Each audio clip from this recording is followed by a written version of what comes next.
Лишают гастролей, почетных званий и даже ограничивают пребывание в Европе. Это расплата за поддержку российской агрессии в Крыму.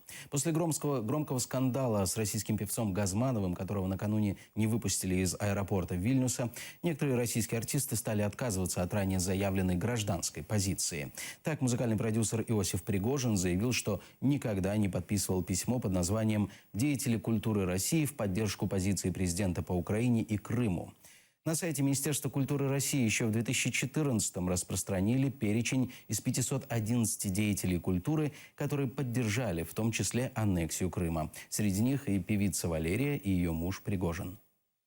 Когда сказали, что мы подписали письмо об аннексии Крыма, это ложь. Никакого письма подобного никогда не было. Нет ни одной подписи певицы Валерии Иосифа Пригожина, как вы говорите, об аннексии Крыма. Никогда. Мы не поддерживали никакие агрессии, как вы говорите, никакие аннексии. Нам даже не предлагались такие документы. Никогда.